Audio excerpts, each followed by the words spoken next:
The Holy Gospel of our Savior, Jesus Christ, according to Luke. Glory to you, Lord Christ. Jesus said to his disciples, "Do not be afraid, little flock, for it is your Father's good pleasure to give you the kingdom. Sell your possessions and give alms. Make purses for yourselves that do not wear out, an unfailing treasure in heaven, where no thief comes near and no moth destroys. For where your treasure is, there your heart will be also. Be dressed for action and have your lamps lit. Be like those who are waiting for their master to return from the wedding banquet, so that they may open the door for him as soon as he comes and knocks. Blessed are those slaves whom the master finds alert when he comes.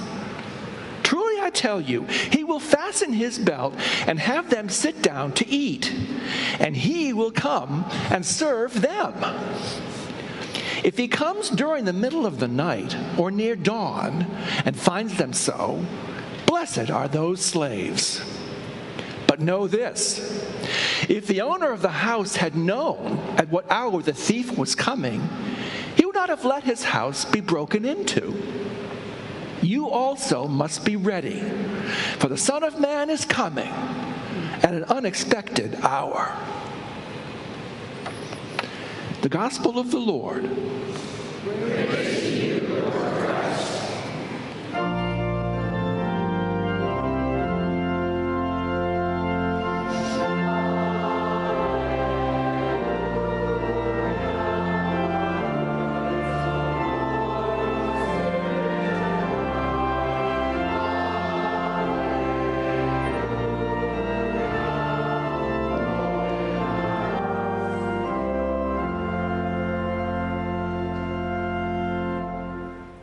Children ages 3 through 10 are invited to join Katie for story, prayers, and singing, and they'll return at the peace.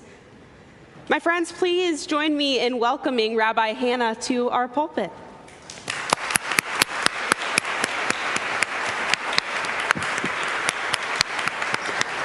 Please be seated. Thank you. Thank you for welcoming me back to St. Columba's, and it's great to see you here this morning. It's great to see many members of Temple Sinai here this morning. It seems like Sunday is a popular time to pray. You seem happy. It's good to see you all. It's an honor to be invited back. We were blessed to have Reverend Adeline join us last week at Temple Sinai. We can do hard things. For those of you who weren't there, the Reverend spoke at Temple Sinai about the Torah portion that Jewish people around the world read last Shabbat, called Devarim, or Deuteronomy, the beginning of the book of Deuteronomy.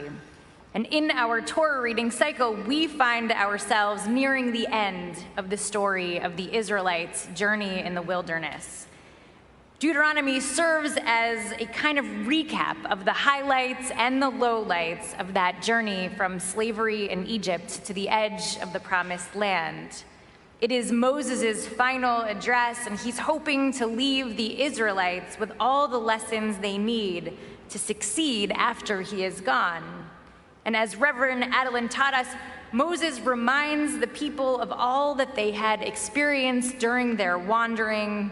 It is an exercise in identity formation, a reminder that they can do hard things, that they already had, and that they would again. While we know that the biblical narrative continues past Deuteronomy in the Jewish world, when we reach the end of the 5th book of the Bible, we literally roll our way back to the beginning of the scroll, and we begin to tell the story again. The reading in your lectionary this morning comes from the beginning. Before there was a people, before there was even a family. It comes from the beginning of Genesis, when we learn the origin story of one guy who believed that he could talk to God. Abraham, initially Avram, and his wife Sarah, initially Sarai, chosen to be the progenitors of this people. The biblical text that we read this morning comes from what we call Parashat Lech Lecha, the Torah portion during which God tells Avram, Lech Lecha, go, and God promises to make of Avram a great nation. It is the beginning of the story of this idea of a people in relationship with God, a people with a unique purpose and identity in the world. The Torah portion begins in Genesis 12:1. Vayomer Adonai el Avram, lech lecha me'artzecha. Go from your land, from your birthplace, and from your father's house to the land that I will show you. And God goes on to promise in the next verse, I will make of you a great nation. And then in verse 12:7, I am giving this land to your descendants. And then in verse 13, in chapter 13, verses 15 and 16, all the land you see, I'm giving to your descendants forever.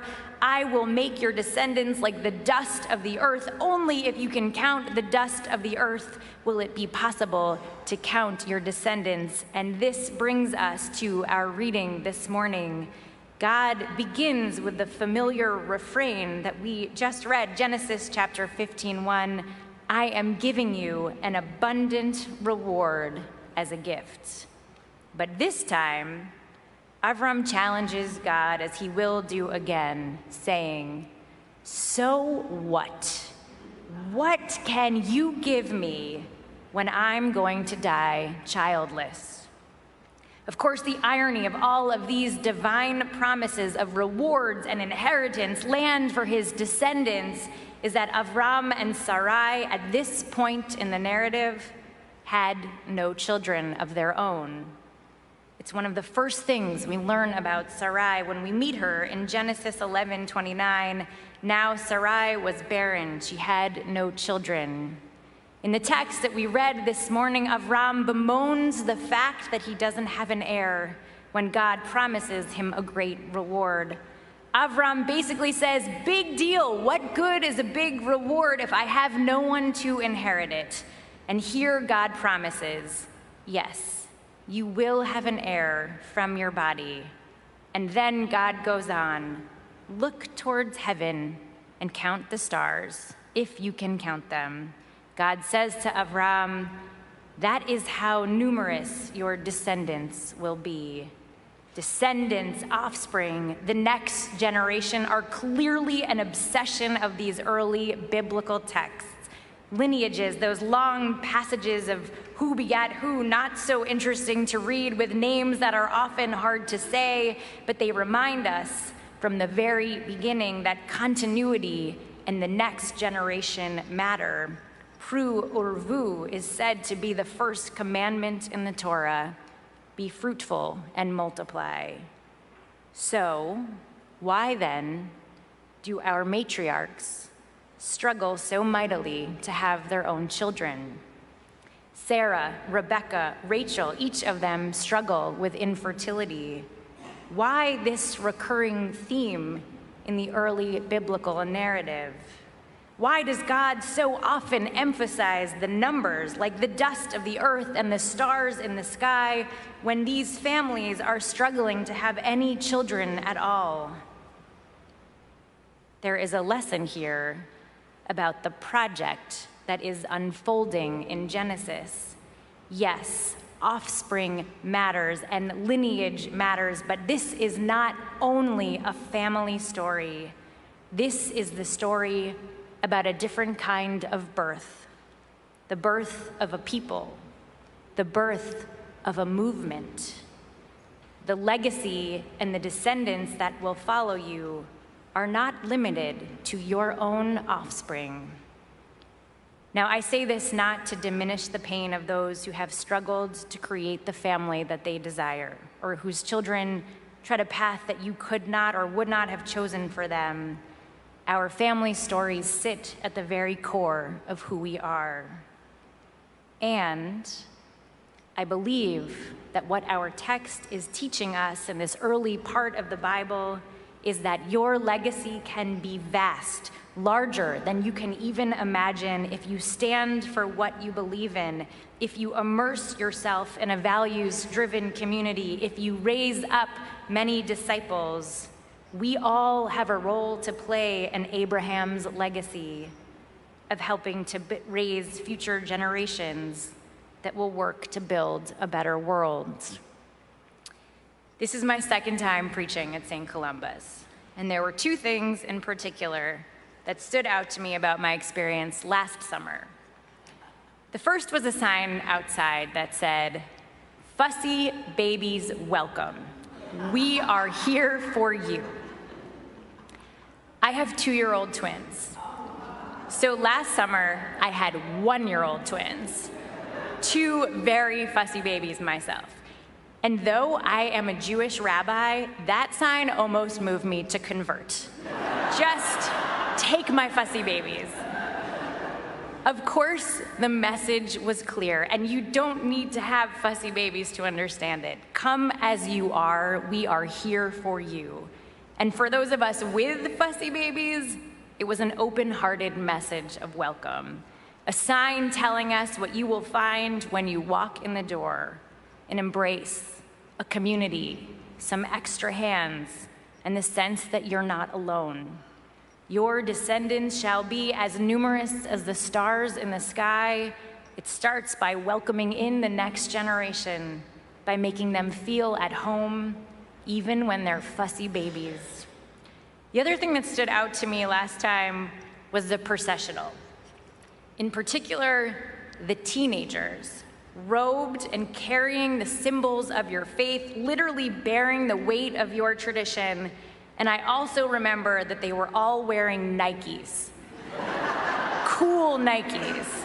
This year it was a little bit more diverse sneaker-wise, I checked. Now, maybe it's different on this side of Connecticut Avenue, but it's not very easy to get teenagers to do anything, and certainly not before noon on a weekend.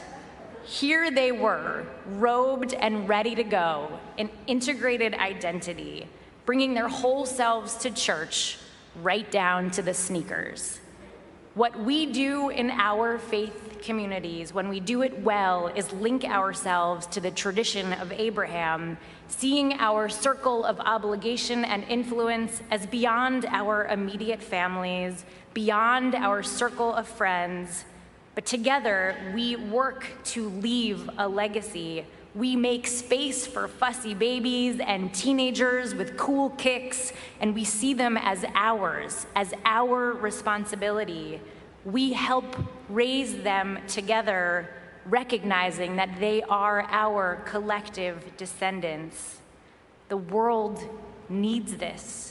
We need to continue to teach justice and fight oppression, and though it may not happen immediately, we each play a part in our communities, in our religious institutions. Together, we instill the values and ideas that will help shape the world as we believe it can be. We continue to heed God's call to Avram to choose to live differently in this troubled world.